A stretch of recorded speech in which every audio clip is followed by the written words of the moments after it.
Welcome to the Jewellery Studio, and in this group set of films we'll be looking at jewellery making techniques, and we'll be looking at the tools and equipment. In this first film we'll be looking at the jewellery studio and how it's set out and the different workstations. Firstly, we'll be looking at the workbenches, and we'll be looking at how they're set up for each student. So this is the jeweler's workbench, and each position has an adjustable seat, so we can get the perfect height for whichever job we're going to do.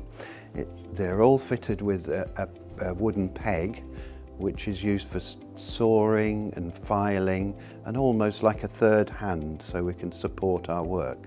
Some of the tools we'll be using various files, different shapes, and they're used for shaping metal and finishing off jobs. A piercing saw, which is like a little fret saw that is used to cut out shapes, cut out wire links, and in some cases filing as well. There are various pliers. They all do different jobs. Some pin nose pliers for bending wire and holding thin pieces of wire, chain nose pliers for holding very small pieces, and ring pliers for bending metal sheet into ring shapes without marking the metal. We also have a good range of measuring tools. So this is a vernier gauge for measuring widths, thicknesses and widths and depths. And each position is fitted with a nice bright lamp, so you can see the work clearly.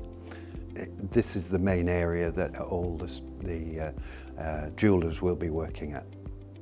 Welcome to the hammer room, and this is where we do all the texturing and metal forming. The room's separate from the main jewellery room because it tends to get quite noisy in here. Some of the tools that we're going to be using are hammers, punches, and we're going to use little pieces of copper just to experiment with and see how the different textures you get from different hammers and different punches. To hammer on, we use metal plates, and it supports the little pieces of copper or silver, and to give it a nice hammering effect. If we hammer on the wood is too absorbent and it tends to bend the metal. Usually we'll be using metal hammers to imprint different textures on, and this one's a little doming hammer, and it's got a polished finish.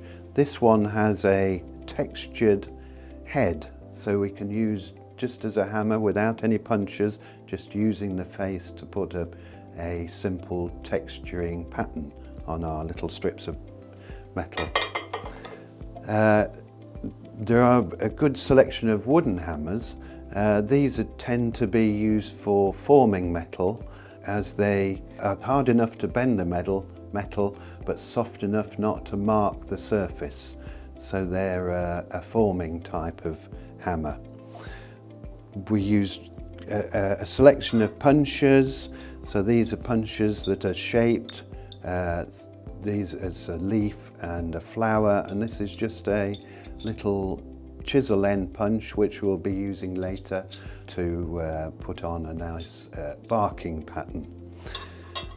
Working on the metal plates is quite noisy, so we do need to wear ear defenders, especially if there's quite a few people working in the hammer room. There are a good selection of wooden hammers, all with different shapes, heads, and some of them are made from horn or hide, and the hide is wrapped into a little coil, and that gives it strength, but it's still soft enough just to move the metal but not mark it. When you're forming a bowl or are shaping bigger pieces of metal, we tend to use the wooden hammers to start off and the wooden bowls, and this gives us a basic shape to forming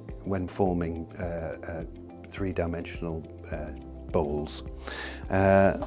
This is a sandbag, and it's a nice soft cushion shape surface, so we can shape metal in sort of lots of three-dimensional shapes. There's always a hammer that can fit your ideas, and some of them, because they're wood, they can be formed into the shape that fits your job perfectly. As we move on from shaping and texturing our metal, we'll need to make fine adjustments, and we use these metal stakes which have got polished surfaces and which give you a nice clean finish, and you can almost polish the surface of the metal with the hammers. So now we're in the hearth room, and this is the room where we do all the heating, soldering and enamelling. Each area, there's 3 areas, and each one's got a soldering hearth which is movable. It has a small gas torch and all the little tools and equipment that we'll need to help us with moving hot metal. We're also next to the sink, so we can quench the metal straight away. We're not walking around with hot metal. We'll be looking into more detail about the gas torches and soldering and annealing in future videos.